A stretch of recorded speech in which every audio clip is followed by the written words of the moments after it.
We are the wrestling podcast, what Vincent was to the NWO. Hi. Say that again? I said we are the wrestling podcast, what Vincent was to the NWO. Unnecessary? I think so. I feel like that's a bit harsh.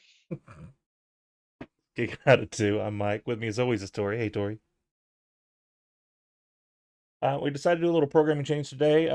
So the My Rise, if you've been following that with us, it was broken. I tested everything I could. I couldn't get it back, but I could start a new one. So I started a new one. I'm going to take this weekend to get us back to where we were, and then we'll start that again next week.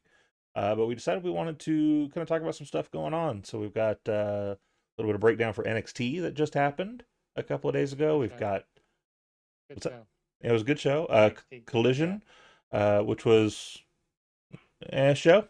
I haven't watched Collision yet. I take that back. I think it was on. I just didn't watch it. Gotcha. We'll go through that a little bit. And unfortunately, with wrestling news, sometimes you got to talk about stuff you don't want to talk about. I did watch through the Vince McMahon documentary, and I will talk about the lowlights of this thing that happened. She has been sending me messages because she started watching it, and of course she has nobody else to talk to about it. So she's been messaging me, and I'm like, I haven't watched it. And who is this? But JC. Oh. Yeah, I'm Christy's gonna like, watch it apparently tonight too, and I was like, watch it if you want, I guess. that's gonna be so confusing. JC understands somewhat, hmm but yeah, I Uh, didn't realize that Jess was going live too. yeah, they're going live with at Church Spot Sports here in about half an hour, so got a little bit Oh, of 8 competition Eastern. there. No, they already went half an hour ago. Oh, did they? Oh, okay. Oh, 8 we're Eastern. yeah, they're Eastern. I forget about that. That's okay. They've got their fans. We have our no viewers. We're okay. Um, but we're going to talk about the Vince McMahon thing last. I want to leave that for the It's a last. process. Look, we're doing It all right. It's a is. process. It is a process. I'm not doubting us. I'm just saying like currently we have no viewers, so we're fine. We're okay. We'll start with NXT since NXT did happen first. It was a really good show. Um, I was highly surprised by Kalani Jordan and Ren Sinclair. Um, Good. It was a good match. yeah, I have been kind of down on Kalani being the women's North American champion because she's just kind of there. Um, but despite her personality not quite being there, in my opinion, the match was great. Yeah. They did a lot of cool little spots. There was a spot where they were doing some pins back and forth, and I think it was Ren like almost did like she came off the ropes, did a splash, and then like turned it into a cradle. So Okay. it was like an interesting thing. Ren Sinclair is going to be hella impressive when she puts it all together. She is absolutely. There was one spot that I was a little confused by that happened. I don't know if you caught this, but so I guess uh, Ren had been knocked out of the ring. Kalani was also knocked out of the ring. Or no, Kalani was knocked out of the ring. Ren was still in the ring. Excuse me. And then I guess the rest of No Catch was Oh yeah. like Ren was at hassling the her. top and Kalani moved. Yeah, but she didn't move. Yeah. Yeah. She like, didn't. Ren just flew over her head. yeah.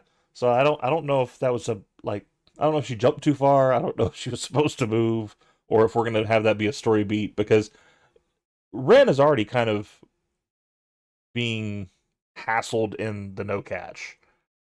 So She's trying to do more than she should be, and I think it's just a matter of time before they're like, this isn't working. yeah. Well, and that's what I'm saying. Like, I wonder if this is going to be a beat for that of them going like, "Look, what the hell was that?" Right. I don't know. It. It was a good match. There were little things that I was like, that didn't work out like they wanted.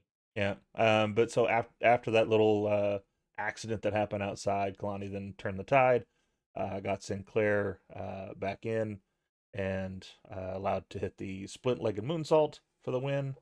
Um, Jordan initiated the match with a slap in retaliation to Sinclair's attack last week, so that was kind of nice to her for her to have a little bit Yeah. of backbone. Um, but I'd definitely say like a solid B for that showing. I mean, it was a good match, a lot better than it had any right to be. Um, we had the Grayson Waller effect returning, which I guess, despite the fact that both storylines have backed away from the storyline, we have now decided that both storylines are going to play out at the exact same time of both teams having Yeah. contention between them because we kind of forgot that story on both of them. Baxium was doing perfectly fine by themselves, like they got past their little hassles, and um, you know now Austin Theory wasn't doing his little looks in the background when Grayson Waller was saying his stuff. But now we've decided that we're going to bring that back up. The segment focused more on the ongoing tension between Waller and Theory than the tag team titles, which also kind of makes me a little frustrated because this is for the tag team belts. I mean, really, we're going to talk about this back and Okay. We're forth. not. Here's the thing. They're not going to put the titles on A Town Down Under. Mm-hmm. They're not going to. They're going to put the tag titles on Javon and Seti. Calling that one now. Okay, I'd be good with it as long as Seti gets a belt and Javon's getting some good teaching from Cedric. I'm okay with that. Um, I mean the segment was what it was. Nothing really much we can say about it. Um, they just kind of poked holes a little bit in Austin Theory not being on the graphics and everything, which, if I remember right, was something we've already brought up before. I think it was KO brought it up of like, well, why doesn't Austin Theory anywhere? Like, why is it only the Grayson Waller effect? Um, Yeah. hello, hello, hello. Mrs. Mags joined in. JC. How you doing, Jay Z? Um, little bit of warning, girl. We're going to be talking about the Oh, documentary. she knows. Okay. That's why Oh, she's is that why here. she's on? Okay. That was Uh, part of it. She's like, I don't know what y'all are talking about. I'm like, that's the whole thing. We enjoy talking about this and educating as we go. yes, absolutely. So after that little segment, Luke Gallows and Carl Anderson versus Hank and Tank. Saw that Please, coming a mile away. please give Gallows and Anderson something better than this. I don't like this at all. They're just the fall guys every week. I feel like they're there. You know, it's one of those that they're giving back. You know, they're back there working with these tag teams. Hmm. They're probably the ones that coach Tank and Tank on how to do the match and make it look good. So I'm with you. They need to do something with them, but I don't know what that something is at the moment. Yeah, I mean, I'm just hoping that they give them something better at some point. And maybe it is them coming back, and that's all fine and good if they're the ones who came up with the idea. But they're not out to pasture yet. I don't think they're at that point yet of they need to be the fall guys for new guys every week. Um, the match was what it was. The highlight of that is despite Gallows and Anderson's focus, Hank and Tank managed to get the upset victory out of it. So the new guys get the win. Gets them a little bit of rub, I guess. Yeah. After that, before we get into the match, there was a Lexus King and Oro Mensa little backstage thing, which was interesting Interesting. because it was Lexus King coming back there saying, "Hey, I want to talk to you guys on level. I'm here in peace."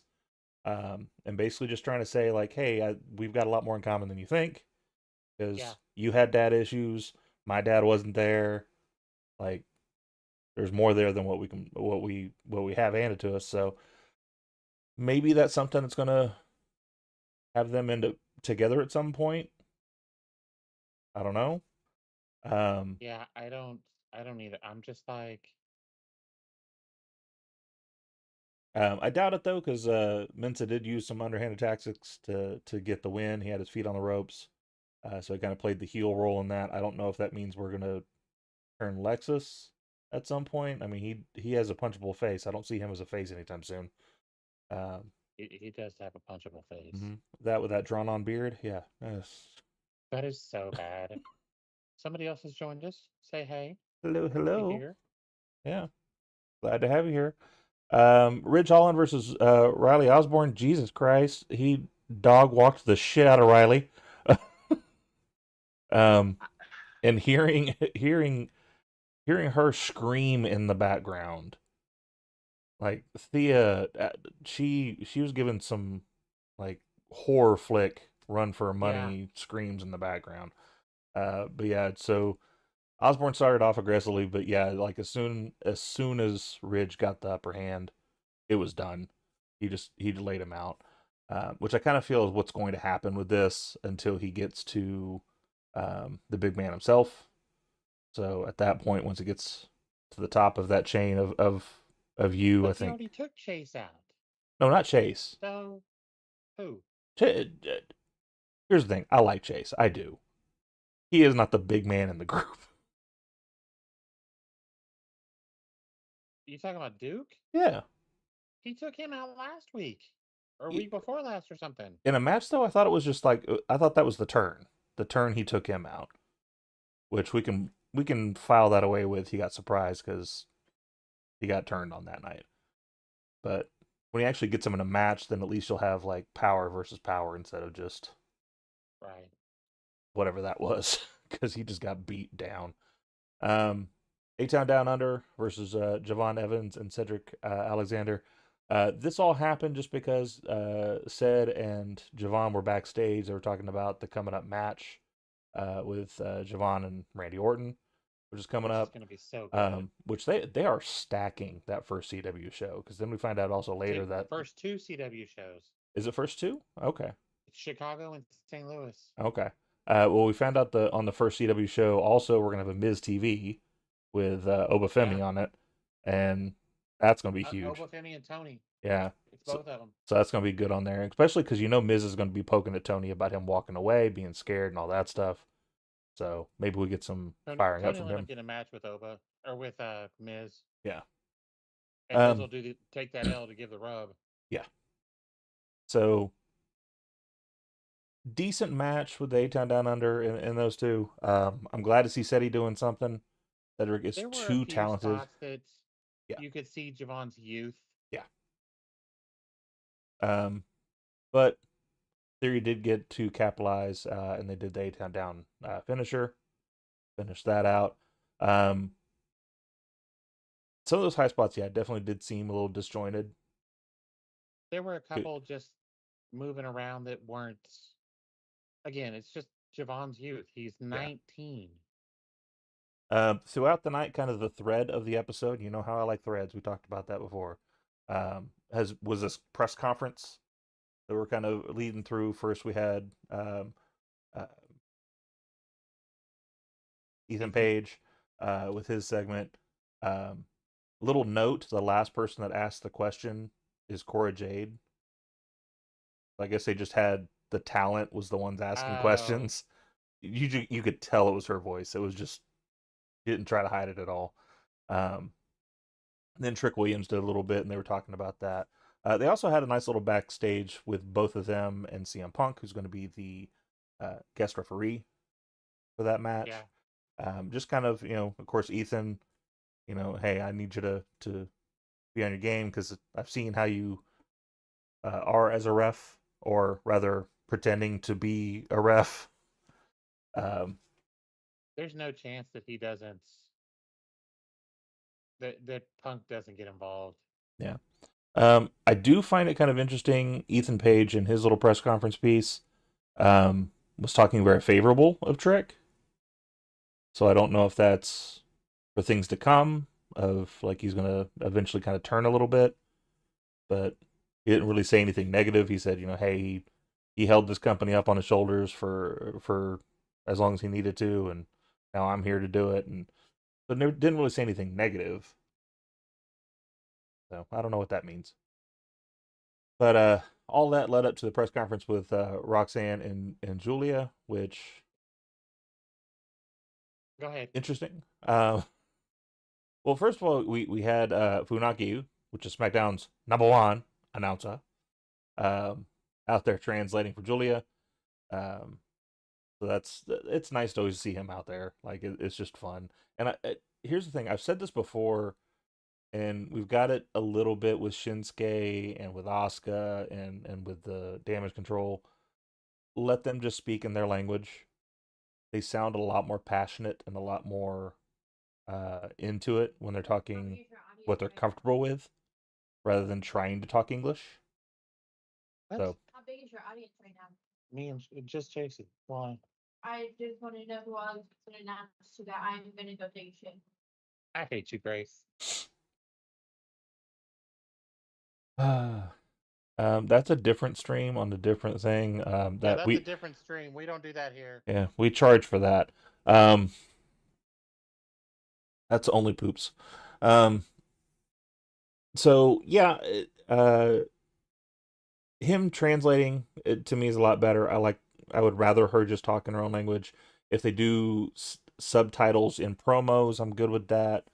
Like she sounds a lot more into it, for the best way I can say it, when she's speaking her own language. So I thought that whole thing fell flat as shit. Oh, it did. It wasn't Okay. good. It was bad. It was really bad. Yeah. I'm all for her speaking her own language. Promos, especially pre-tape promos. Do that with the things at the bottom, that's fine. Something like that was terrible. Yeah, it I'm not in any way trying. I mean, The Japanese language is beautiful. Mhm. It's a beautiful language. Just listening to her talk, I'm like, okay, you can tell the fire and everything, Yeah. but huh?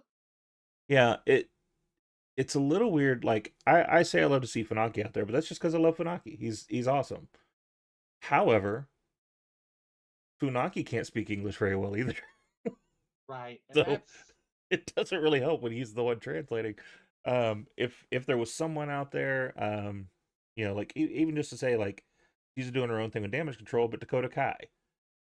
If yeah. Dakota Kai was the one out there talking, it Yes. probably would have made it a little bit better. Yes. But yeah, no, I I wouldn't agree. have had Fell Julia flat. talk that long either. Her talking that long was terrible. Yeah. Um, Yeah, Michael finished it too. I haven't watched it. I'm not sure that I'm going to. which is the only reason we're going to talk about it because she doesn't seem interested in watching it. It, So there's just a lot of, and I'm like Jason and I have been talking about it. Um, there is a lot of stuff I know. I just hate Vince, and I don't. I don't know.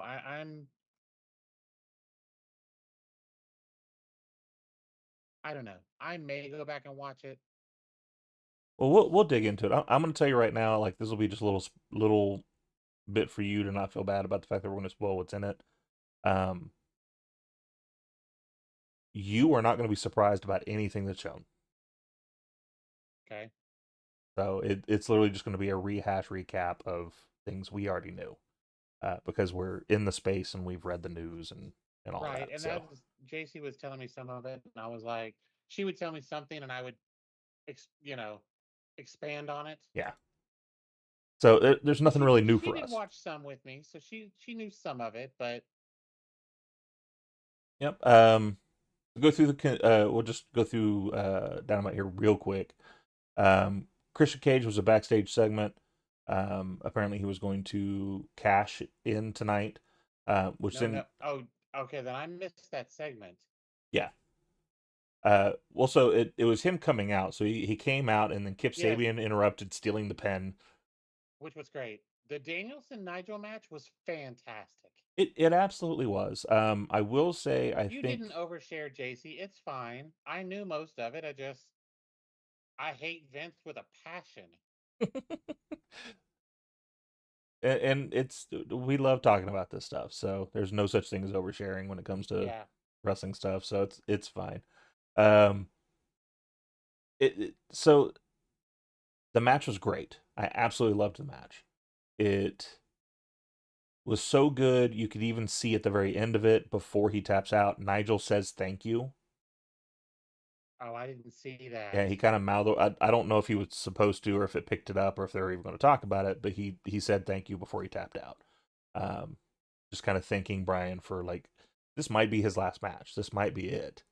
And if it is, he ended his career on a great match rather than on a whimper, Yeah. like he, unfortunately had to at that point. Um, but it does prove to me there was a lot of reports coming out that Tony Khan has now said that he is not booking long term. That's not a thing he is doing. And this kind of proves it because we built up this match in 2 weeks. We had it, and then it was immediately done. We are not doing it anymore. So it definitely seems like we are doing a kind of a week to week, see what happens, and then book from there thing. I'm just going to kind of go through the segments first, and then we'll talk about the matches. Tony Schiavone interviewed Prince Nana, which then had a massive surprise. MVP of all people shows up. Right? Says that if Strickland wants to have good representation, he needs to, call him in. I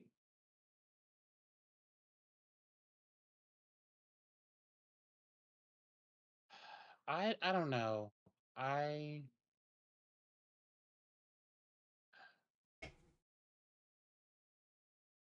You need to gather your thoughts for a second. it's one of those I'm just trying to I don't dislike MVP. If we're doing this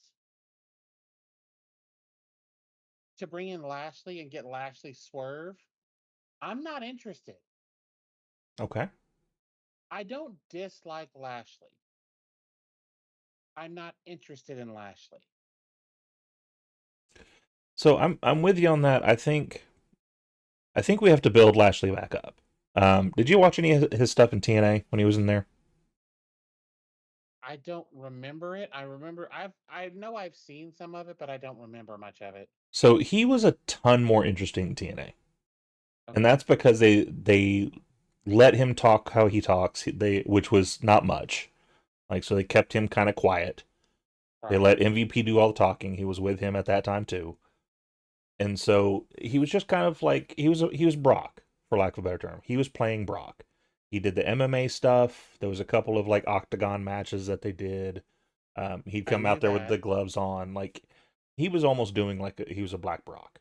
Is almost what they were doing, which Okay. worked. And they had a couple of guys around him. There was someone with him that was light, and I don't know, for some reason, like, I thought it was Swerve, but it may not have been. It was Um, Elix Skipper, probably. Maybe.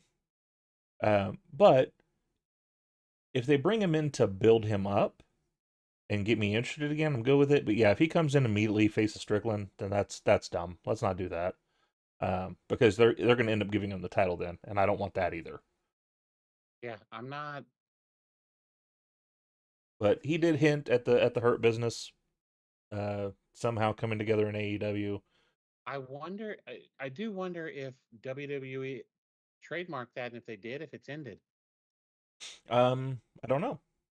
I mean, the thing about that is, even if they have it trademarked, they can get around it pretty easily. You don't have to be called the Hurt Business. You can change either one of those names.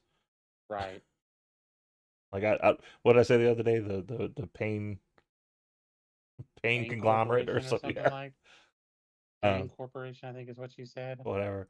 Um, Jack Perry, we didn't really have much with him this week, except for we saw him driving, supposedly driving to Arthur Ashe Stadium. So it's kind of teasing his upcoming appearance. The Pain Corporation, that's what you call. Pain Corporation, yeah, yeah, that could work. Which Renee interviewed the conglomeration, which um, they are very entertaining. I love I'm, them. but I'm done with them. Like, they're funny and it's fun to watch them, but I'm done with them. Um, but anyway, I so we open the night as far as matches, with Brian and Nigel. Great match. Great A lot of match. strong chain wrestling. Um, McGinnis actually had control for a good amount of it, which is great to see him get that rub a little bit. Um, but Danielson, of course, fought back, locked in the bell lock, so he won via submission. Um, just a great match, and if that's the wrap up of their rivalry, then at least that's a good close chapter for Nigel. Nigel's still gonna shit talk him, He is absolutely, but as far as wrestling but is concerned, if that yeah, dovetails his career, I think I'm good with that. Um, Hook versus Roderick Strong, FTW match. The only thing that is good about this is the FTW title is now retired. I did I did enjoy the way they ended that with Hook saying we're done, thanking the people that had carried it. Mhm. I was a fan of that. I was a fan of that segment. I, I I was too. I was a fan of the title in I general, am too. but the way they've used it in AEW, like the whole point of that title was it was a world title because they wouldn't give Taz a world title match. So he Yeah, was like, "Fuck you! I'm making my own world title. Here it is." and that's what it was. And that's what this should have been. Is this should have been for like hungry people that are like, "Look, you won't put me up there. You don't have the guts to put me up there. So this is our belt." Almost making it to me like the IC belt. That should have been the workhorse belt. Right. I agree. And as Um, much as he defended it, it should have been. yeah. We had Young Bucks versus Will Ospreay and Kyle Fletcher. You knew Ospreay and Great Fletcher match. weren't going to win it, but it was an amazing match. There was a lot of back and forth moves in there that I think probably would have gave Cornette a heart attack because it was just one after the other, after the other, after the other. But there was a great moment where it was like It was an X Factor into a Canadian Destroyer into a pile driver into a super kick. It was just a lot of great There was back a and forth lot of there. moving pieces. Yeah. Did you see the picture? I just came across it. Did you see the picture that Matt and Nick posted this morning? Yes, it did. With Shane McMahon there, which JC was unaware of Shane McMahon's existence mhm. and said that That's he okay. So thought was he was very Vince. attractive. Um, we'll talk about that. So that being That posted was so out today, of pocket. You're that being posted today, very fortuitous for what we're going to talk about with the documentary.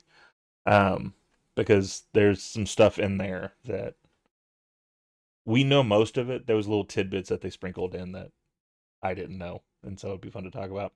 Then we had Mariah May versus Yuka for the AEW women's title. It was a too match. predictable. Um, I mean, first of all, she's 2'5". Um, so And she sounds like she's two. yeah, So that's one of those I gimmicks I think that should have stayed in Japan. yes, It doesn't play here, it doesn't.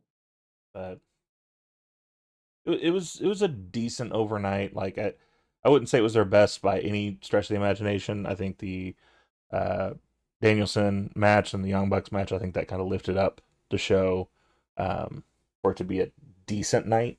But the rest of the show just is kind of forgettable. So now time for the main event. Talk about this docu-series. So the first thing I want to say is they had Shane is hot. Um, he is all the time because he's sweating all the time. Um, He dances too. yeah, he gets in the ring and he's just already drenched with sweat every time. I don't. He gets in the ring and he blows a quad, Well, that just too. like his dad. Both of them. Same time. So I still can't. I find it interesting. Two of the most basic things in wrestling: sliding into the ring and doing a leapfrog. Tears of quads on the McMahons. I don't know how that happens. Of course, then again, Kevin Nash tears his by just stepping into the ring. Whichever. But this basically was a comprehensive look at Vince McMahon's life and his legacy, um, detailing both the good and the most recent controversies. Um, there has been some statements from a couple of people that this was a gotcha piece, which how did you not know that's what it was? Right. Because it's Vince McMahon and his allegations. Uh, we did find out in the process of going through it, though, that this had started before all Before of the Janelle Grant lawsuit. yeah. So I mean, before any of that happened. So this was supposed to be just a look back at like the harassment trials that they had in the past, the steroid allegations, the ups and downs of the WWE when WCW took Hulk Hogan. So it's supposed to be that stuff. Um, and then once the new trials came out, Vince backed out of the project. So there is no interviews from him after that point. Okay, that I didn't know. And Netflix was not holding back, or whoever was behind the direction Yeah. of it, because there's plenty of points where they call him out on his own shit. Because there's a moment where they're talking about in the Attitude Era and how they were being told by USA and the networks and all that, this is too gratuitous, this is too bad, this you're saying it's a family friendly company, but like there's things on here that aren't family friendly. And he's like, well, I don't know what you're talking about because like there's no rape, and then it goes to a clip of him talking about rape in the ring. And he's like, we're not using like knives or guns, and then it cuts to the Brian Pillman thing. And so it's like just the immediate like, nope, nope. Um, it almost felt like a presidential debate. Um, but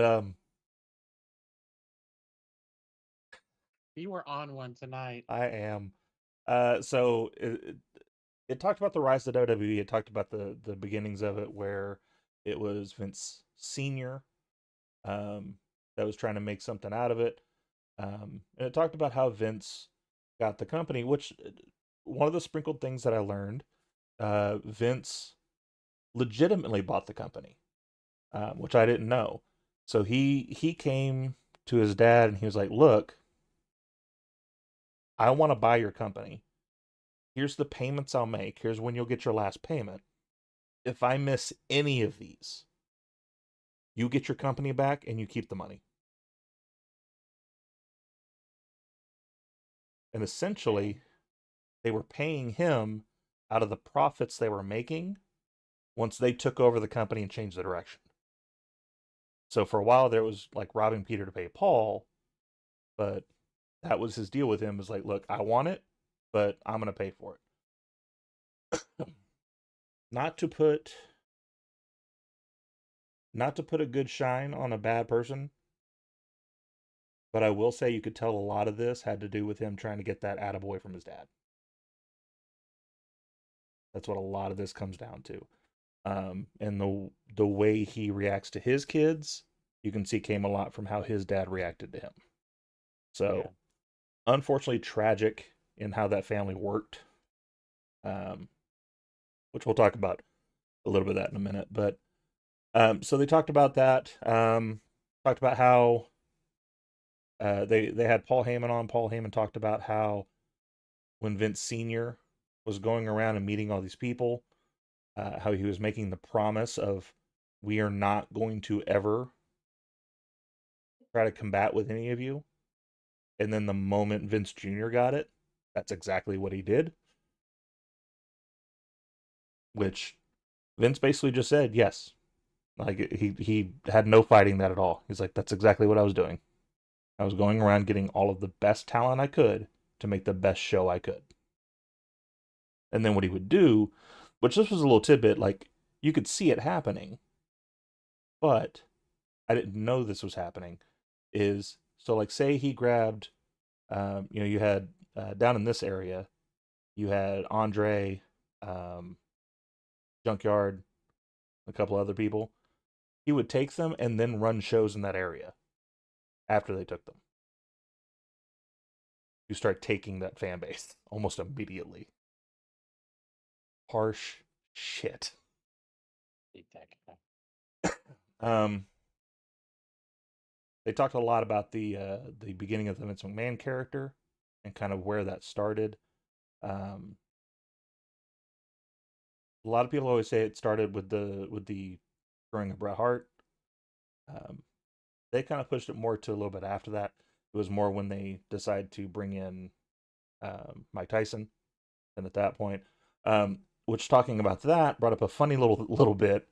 So they With were Steph. with Steph, just like I saw that on Twitter and was like, yeah, them asking her, hey, what did you think about them bringing him in with the fact that he was incarcerated and all that? And she goes, well, he wasn't incarcerated for rape yet, was he? Yeah, he was. Oh, well, yeah, and that look on her face of shit. yeah, Mm-hmm. just horrible. Um, It's good to know y'all did your due diligence. he mentioned though, like that to him, his portrayal of that character, um, was a completely different person. He was like, that was not me. And then, of course, they have all these other people on the dais. So they had Tony Atlas, which was a weird choice to me. I don't understand why Tony was there, but Okay. they had Shane McMahon, Stephanie McMahon, of course Vince was talking, Taker was talking. They had Cody Rhodes in there. I'm sure I missed somebody. But Hulk Hogan, sorry, he was there. Fuck that guy. Um, Absolutely fuck that guy.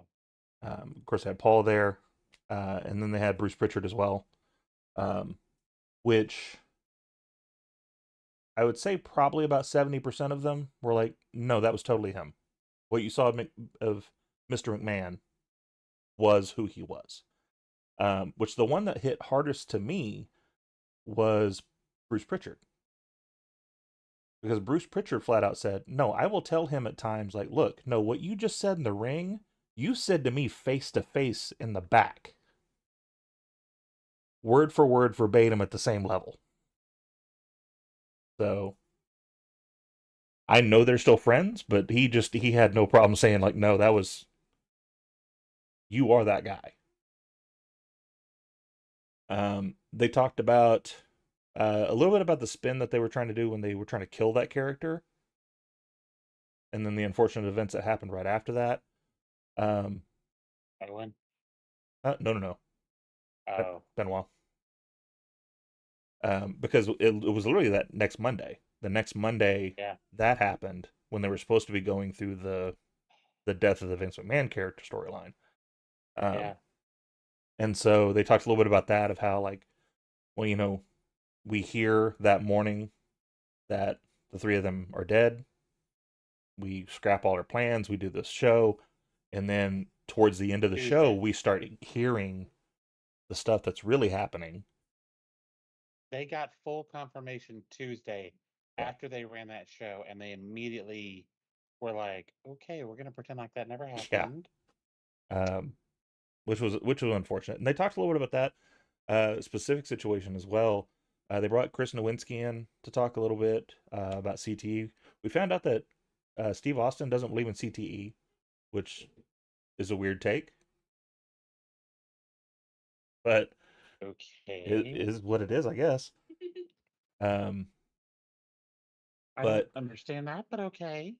and apparently, though, neither does Vince. And I say that because of this. So they talked about the concussion protocol and all that Nowinski did. Vince basically said, hey, we decided we were going to help him because he wouldn't leave us alone. Because he kept, like, telling him, like, hey, we need to work on this. We need to work on this. We need to figure this out. You need better protocols for concussion. He was like, look, we'll give you what you need and help you with this. And of course, face to face, they say it's because they want to help. But then they go back to Vince, and Vince was like, he just wouldn't let us go. He wouldn't leave us alone. So it was almost like to shut him up. Whatever it was, I'll take it. Yeah.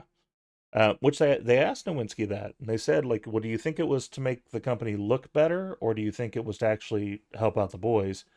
And he basically said, he's like, whichever. Like, if it's one, other, or both, at least it's happening. At least they have better protocols now. Um, but so then Taker talked about his match with Brock, which they sprinkled a little bit about the story there too, of like, I'd never been pinned at WrestleMania. Last minute, we made the decision that, you know, Brock was going to go over. And he was like, but I wrestled in that match for whatever it was, 15, 20 minutes, and I don't remember any of it because I was dropped on my head almost immediately and I was concussed. Shoot, back to Vince McMahon going, I know he says he was concussed, but I think just honestly it was an emotional day for him because, you know, we were beating the streak. Like, what the fuck? He was so emotional, he forgot the entire match. And that's the man, like, he almost cried on the docuseries on that episode. How he'd take a bullet for Vince. And then they shot to Vince saying that. And it's like, good Lord. So big deal. Fuck that guy. They talk about the family and the business dynamics, including his relationship with Stephanie. They did try to ask her about, which is weird because I swear in interviews she has talked about the storyline that she said no to, but she refused to do it in this one, which was she had gotten pregnant and Vince wanted to do a storyline where it was his baby. So she wasn't going to tell that story again. I swear she's already told it because I already knew it. But then they shot to him and he's laughing about it. He has no issue saying that, yeah, that was the plan. She said, no, we weren't going to do that. Also mentioned that he wanted to live on pay-per-view do Triple H's and Stephanie's wedding. Like the actual wedding, the real one. Like, what the fuck? Um, he also at some point started to consider himself a wrestler because Shane had brought up like, Dad, you're really going to let her date a wrestler, marry a wrestler? Well, that's what I am. So, like, what? No, sir, you are not. You are not a wrestler at all. You took possibly the worst stunner of all time. You don't get to claim to be a wrestler, bro. And that was before that most recent WrestleMania. That was before that, because the one, like, what was it 2 WrestleManias ago, where he like kept bouncing off the rope for some reason, wouldn't even let Austin grab him. Worst shit I've ever seen. It's like a Benny Hill sketch gone wrong. um, they talked about his relationship with Linda. Talked about how they met. Apparently, she was 13, he was 15, if I remember right, when they first met. Um, and almost immediately they were a thing and have been married ever since. Um, they mentioned the storylines where she was in it. Um, Shane got very defensive about those. And he was They were like, terrible. yeah.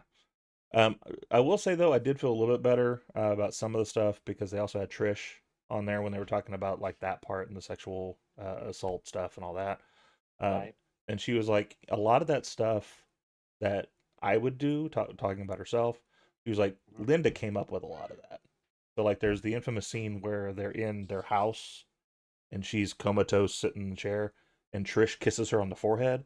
She was like, Linda told me to do that. She was like, you know what would really piss people off? Okay. If you kiss me I on the can get forehead. behind that. So apparently a lot of that I can had to get do with that. behind that. Um, in the course of talking about her, though, of course, they did talk about some of the infidelity claims. And apparently there was an infidelity claim between him and Sable, which when they brought that Yes. up, it was like a deer in a headlight moment. He did not want to talk about that, which I don't blame him because Brock is a big son bitch. So I do not want to have that conversation. I Um, mean, nope. but there, I mean, of course, there was a lot of misconduct talk. Um, Trish did mention that there was a thing that she said no to, which apparently her and a female. They shot some imagery of her and Ashley Massario, so I think the illusion is that it was her and Ashley. But she was supposed to flat out make out with her on TV, and she was like, "I don't think my character would do that because at the time she was a face, and we had the Mickey thing going on of Mickey stalking her." And she was like, "Do I think sometimes people got punished because they said no to Vince? Absolutely. Is that why I lost the women's title 2 weeks after I told him no on that storyline? I'm not saying no. Um, Because Vince is a petulant child who, if he doesn't get his way, mhm. Well, punish people for it. and they mentioned Wendy Richter on that too. She was there for a short little bit in the docuseries, which surprised me because and I don't mean this in any mean way. I thought she was dead. I didn't I I didn't know did she was too. still alive. But so apparently she was also punished. Um, in her words, um, and she didn't want to give the title up, and so Vince essentially screwed her. So there was a screw job before the Montreal screw job. Um, the storyline of the Spider, which ended up being Fabulous Moolah. Do you remember any of that? No. So she had uh, a title match against this mysterious black hooded figure called the Spider, and Okay. essentially it was Moolah in a mask, and Moolah went out there and just beat the shit out of her. Like it wasn't a wrestling match. She beat the shit out of her. She held her down for the 3 count, which she didn't get the 3 count. He kicked out, but he told the ref count three, and so counted three. It turned. He told nobody because Gorilla Monsoon was on commentary, and he was even like, "Oh, she kicked out. Wait, what are they doing? What did she win?" Like he was totally confused about what was going on. Xia Li just debuted in TNA. That's awesome. I hope she gets a good run there. I did too. Um, they talked a lot about the sexual misconduct allegations. They also brought up apparently there was a ring announcer um, who would bring young boys to come and put the ring together and put the ring down. And there's a lot of serious allegations about those young men being abused. They didn't mention any of the names of the people, except for they did mention Pat Patterson was in the group of names, which Bruce Pritchard immediately backed him up and said none of the things with Pat were substantiated when we looked into it. I don't know. I want to believe the best for Pat because Pat seemed like a very sweet Right. man, but of course he's not here to defend himself. I don't know. I don't know. So I would hope I his do aren't. think it's kind of fucked up that they're doing this when he like I get talking about it. Um, but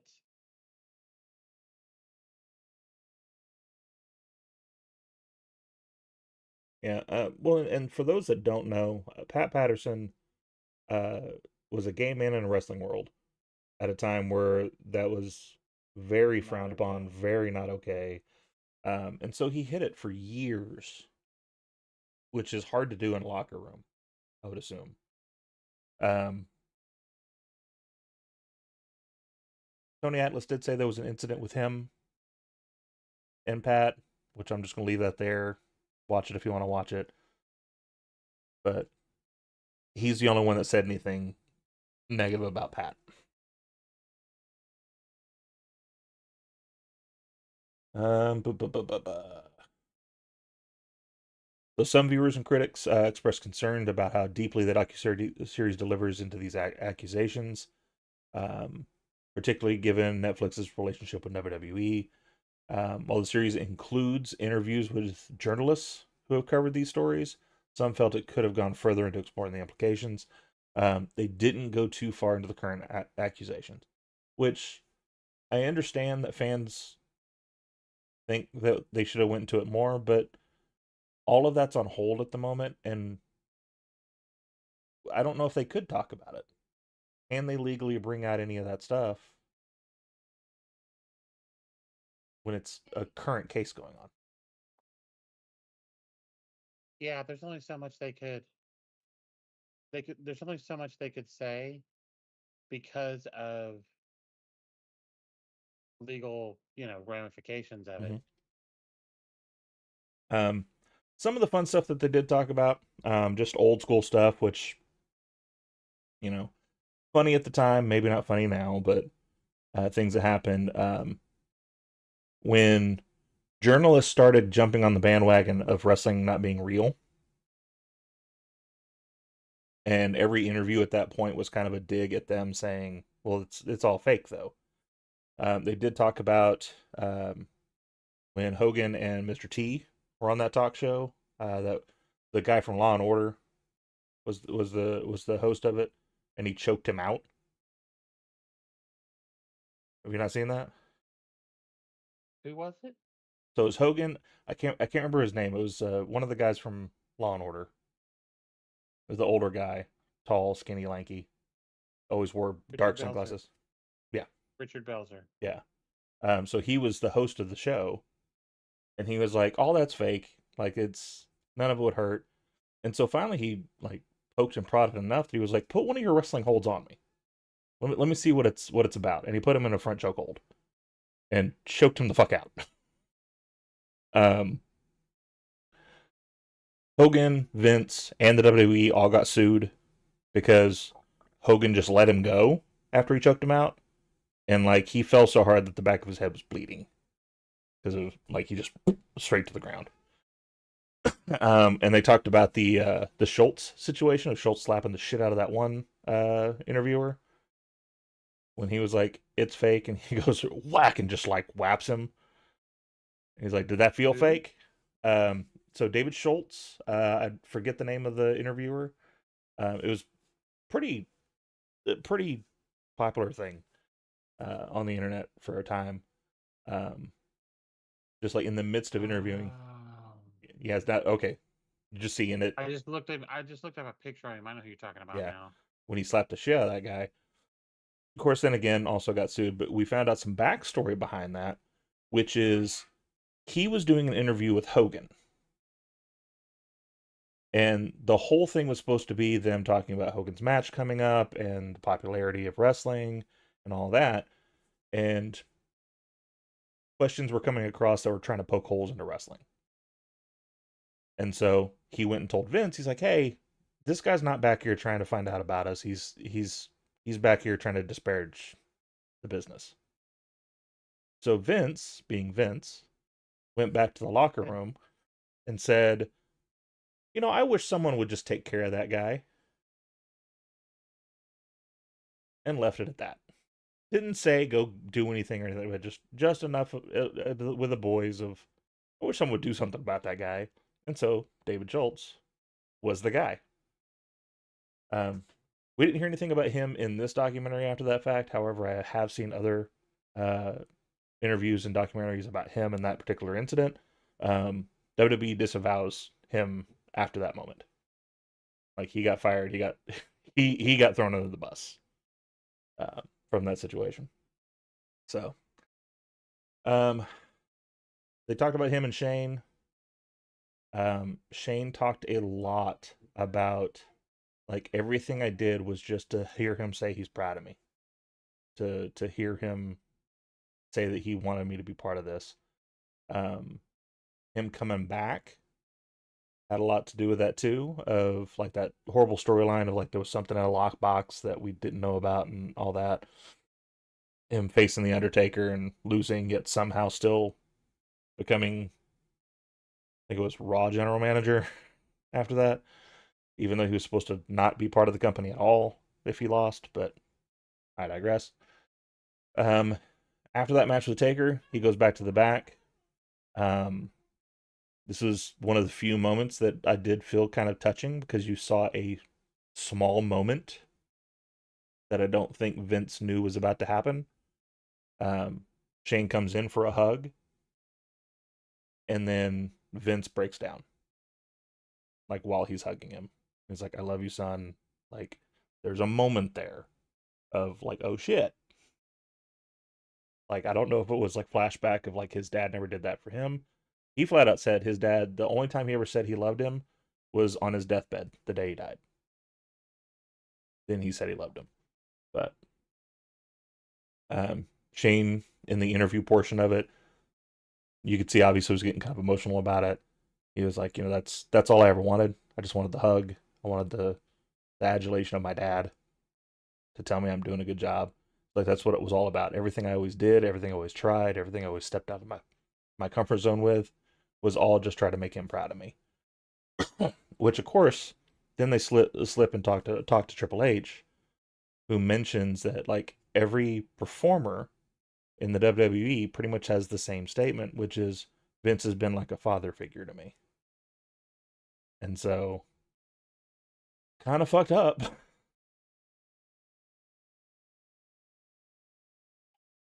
But um yeah, apparently the Trip marrying Stephanie McMahon, that was it was Tripp's idea, because they were still going to go through with her marrying Test on screen, but he was in the meetings at that point, and there was no plans after that. Like, they had nothing planned. So she's just going to marry him, and then we'll figure shit out. So, Clayton Thomas, the comedian, Mm-hmm. you know what I'm talking about? Yeah. Okay. He does a wrestling podcast. Yeah. I didn't know that till just recently. Yeah, I get him on TikTok from time to time. Yeah. He was talking about it because he said he was a big fan of Test. Mm-hmm. I don't know if you've seen this video where they were talking about he thought Test was going to be a world champion. Yeah. And I was like, I never thought about it that way, but he's not wrong. Yeah. Well, because the response to that was, one of the other guys on the show was like, the way you can tell is, say new world heavyweight champion and then say their name. If it doesn't sound right, they're never getting It's there. never happening. And so, and new world heavyweight champion test. Like it just doesn't hit. doesn't work. They said that, and I was like, "Oh shit! I never thought about that." Yeah. I will say though, if they would just let him go by Andrew Martin, that would have sounded decent. But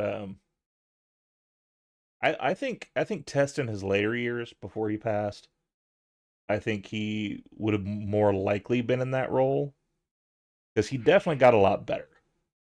He did. But I mean, he was just a tall, lanky bastard when when he was going through that whole storyline, and he didn't have a lot of character. And they were trying to shove this character on him of, all right, we want you to be in love with Stephanie. That's it. That's your entire personality. Just be in love with Stephanie. Um,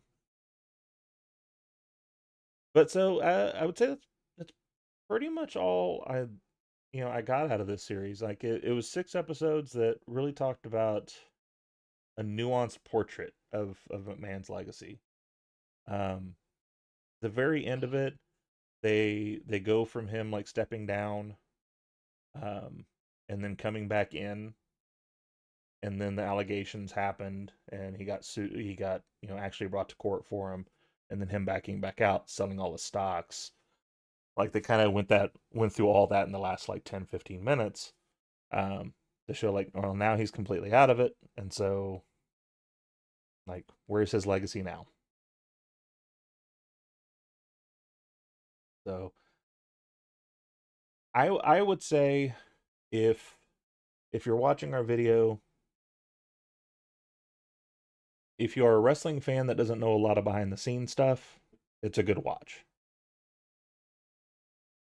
If you keep up on the news and so you know the behind the scenes stuff, it's just a recap of everything we already knew. There's little things that are sprinkled in there that are kind of fun and new little things we've never heard before. But I mean, for the most part, we all knew he was an asshole. We all knew he was a dick. Um, they talked about the sexual allegations. They talked about the fact that he actually admitted that he had an affair.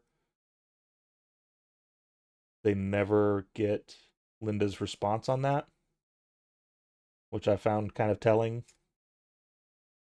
They never talked about the kid's response to that, which I found kind of telling. Whether they didn't want to talk about it and that's why we didn't, or specifically they left that out. Either way, I found that kind of telling that we didn't want to get anybody else's side of that, because it is what it is. I'm sorry. There was one other thing they talked about, which we already knew. They talked about Ashley Masario, and the situation that happened with her overseas. One little detail that they brought in that I didn't know is, I knew it was someone in the military, but I guess it was someone who was pretending to be a military doctor. I didn't know Yeah. that part. I Which, heard that. I mean, very fucked up situation. Yeah, and the part of the problem is 'cause I've heard about that because and I don't remember who it was, but whoever she told basically was like, "Don't worry about it," and did nothing. Yeah. And I just, Yeah, I think it was her legal team that said like that was the initial response, and from her understanding, they were going to take care of it, and then just nothing ever happened. yeah, basically gave it an 8.7 out of 10. I think it's a decent grade. I mean, it kept me She told me involved. earlier her reasoning. She said,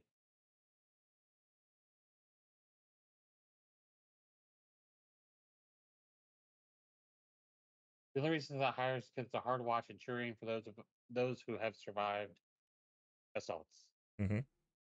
essays." So Yeah. but she said she enjoyed it. So Um, Sorry, one other thing did just pop in my head. So one of the things that Shane tried to do, to prove himself, because he wanted to be that next in line, is he told Vince, "Let's buy a smaller company, and you let me run it. And if it succeeds, I'm in. If it doesn't, I'm out." So kind of very similar to the conversation he had with him, just not with the money, because Shane didn't have the money. Because apparently he didn't give them shit, from what I could tell from this. So the only money he had is what he earned, um, which is fucked up when you're a billionaire. Give your kids some scratch. Come on. But what we found out in the documentary was, one, he made that deal. The deal was he was going to get the UFC because the UFC was up for sale at that point. And so he was like, "Hey, there's this UFC thing. They're about to sell it. Like, I think it's a cool thing. I think it's something that's tailor made for our business." Which you can see that now. A lot of the UFC pay-per-views and build-ups are very pro wrestling like heavy now, as far as the people having characters, really bringing out personality. Um, Vince basically said, "No, that's stupid. I'm not going on that." Which, the mentality he said, I kind of understood, and that's just because he was like, "Look, in the wrestling business, if someone gets hurt, it's because there was an accident. But if I have a pay-per-view and it's a 30-minute match that's going to go nonstop, the two guys are okay at the end of the day. These UFC fighters go in here, they get beat down, their career lasts a couple of years because of so many injuries. It's not something we can monetize easily." Of course, then again, they come back and notice that, yeah, but UFC is now merged with WWE. They're both making millions of money. Millions of money. Millions of money. Millions of money. Millions of money. I just need Titus O'Neil. That's solid. Well done. But and for anybody who wants to, I understand it's millions of dollars. I get it. It's millions of dollars, but I'm white and I want to be funny. Want to being the key word. But hey, I don't need the facial expression when I say something like that. I don't need that. I don't need that negativity in my life, ma'am. But and then there was again a little kind of bickering back and forth. Of course, they're not in the same room. They're not talking at the same time, so they don't know, obviously. But like, so they asked Shane, "Hey, so like, do you think it would have been worth the money?" It's like, "Well, look at it now. Look how much money they're making now. Do I think we would have had like a good turnout from that? Absolutely." And then it turns to Vince, and Vince goes, "And I'll bet you that Shane McMahon is saying that he's the reason why UFC is so big now." Something That's not something what he yeah. said. But basically just saying Thanks. like his interest in the UFC back then, it correlates with it being successful today. Like, well, it does though. Like, he saw something in that, like you saw something in wrestling. And he was like, that can be big. Did nothing with it. When they were first talking about it, I thought they were going to be talking about a wrestling company. And I'm like, oh, what wrestling company was he going to buy? Like, that would have been cool. That's what I was thinking too. I mean, it was about the time of WCW, so like, to me, that would have been perfect. Of like, let him buy WCW and let him run it. We have talked about this ad nauseum at this point. Mm-hmm. How much better it would have been had they bought it, kept it, and made it its own thing. Oh yeah. I mean, as it stands now, we have wrestling 6 out of 7 days a week when there's not a pay-per-view. Yeah. Have them do Tuesday, Thursday. Keep WWE doing Monday, Friday. Yep. Do alternating pay-per-views.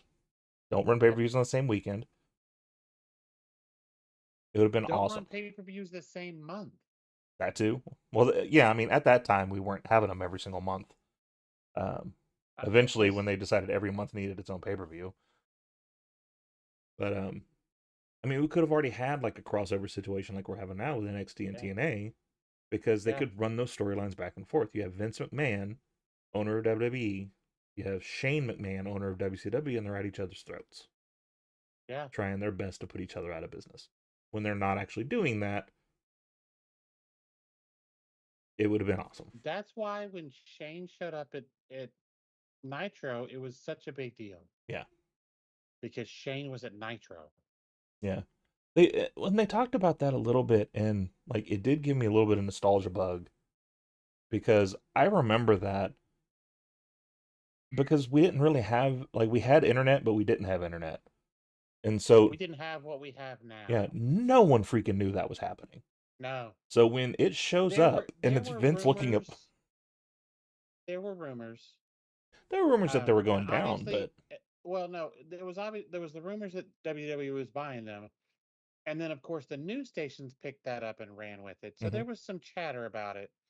None of us expected Shane McMahon to walk out on Monday Nitro. yeah, No, nobody called that.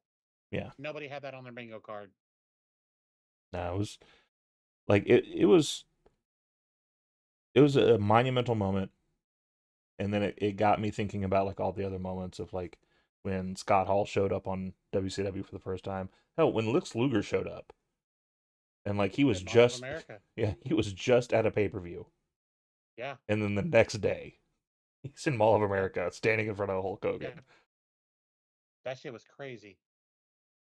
They did talk about Lex as well, though, of them trying to make him the man, and how it just didn't work. No, it didn't work. Because Well, Lex Luger has the emotional range of a celery. I And think that, but also like say all the bad you want about the man, but Hulk Hogan, like there was no other Hulk Hogan. No one else was like him, and so you could not put a muscle guy in a USA jacket and think he was going to be as big as Hulk Hogan was. Just wasn't going to happen. It also didn't help that at the time you had all the steroid stuff, and there was no way Lex Luger was not taking steroids. There was no way because he was massive.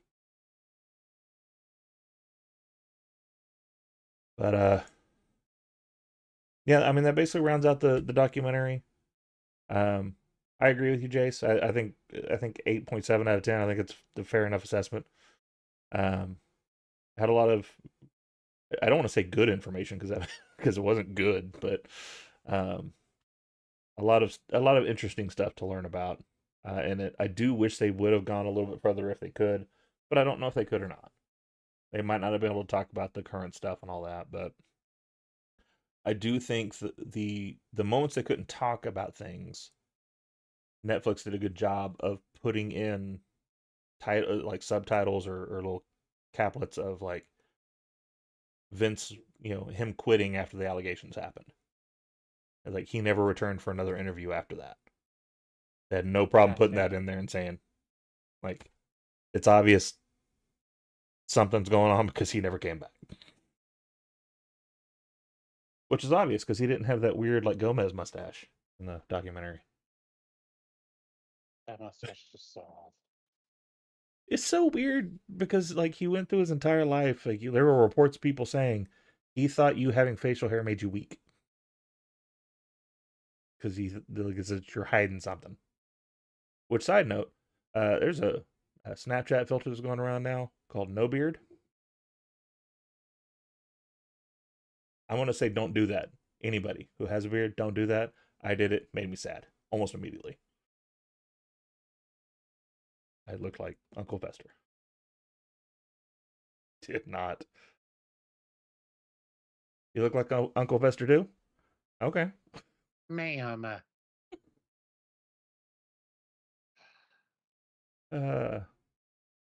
Well, my next podcast will be the Uncle Fester's Club. Um, Is that replacing silk stockings tonight? no silk stockings tonight. It was such a great show, though. It was. It Just, was a good show. just cause. Well, all right. So that was the main topics I had. Anything you want to talk about, man? No, I think that pretty much covered it all. There was a lot there. I may end up watching that. I'm not in the space to do it right now. There's just a lot. It's just a lot. I will say, I will talk. Well, no, I'll talk to you about that off stream. Okay. That's more of a insider behind the scenes thing. That's not something that about the documentary itself. But anyway, all right. Well, in that case, then we're sitting at 8:45, so we actually went like a full show there. Next week will be the return of My Rise. Hopefully, if I can find the time to sit down and play through it to get us back to where we were. But got that going. And I know JC wasn't able to type because she was having issues. Mhm. And she wants to talk about this, and I said we can come back to it. Yeah, absolutely. Like we'll talk about this anytime. It's wrestling. We'll talk about it. Mm-hmm. Yeah. In fact, if you want to make like a three-way chat or something like on texting, like, I'll sit and talk about it. Whatever. All right. Well, thank you everybody. Thank you, JC, for being here with us. We really appreciate it. Anybody who watches this back on VOD, make sure to go back and catch us on our socials down below me here. Down where? Down there. I have to throw that in. I did think about something I was going to do for your wedding. Okay. Part of me wants to wait, but then again, it's far enough away that I think you might forget. I almost want to announce at the very end of it when I announce you two as a couple. I kind of want to do it like Paul Heyman announcing the Undisputed. So if And now announce the reigning. Ironically, I asked her how she would feel about either doing the Cody Rhodes entrance or the Bloodline entrance, and she was like, "I don't know." It's for the reception. If we do those, I'll let you do it. I'll let you do the announcement. Okay. Fair enough. She's not going to watch this. We can just do it. We just won't tell her. She already said yes. She can't back out now. I'm so confused about what's being talked about now, JC. You're just like maybe sure. I don't know what we're talking about now. Talking about it again. Okay.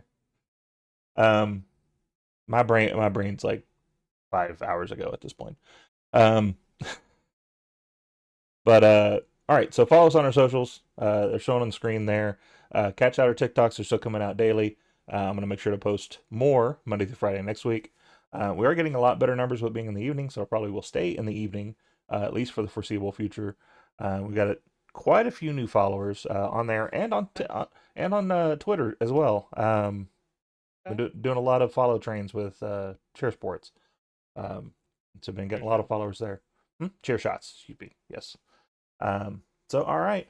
Well, don't forget, hit that follow button, turn on the notifications. That's all free, and that just helps out the show. Pro wrestling is for everyone. Be kind, support each other, and we will catch you on the next one. Bye.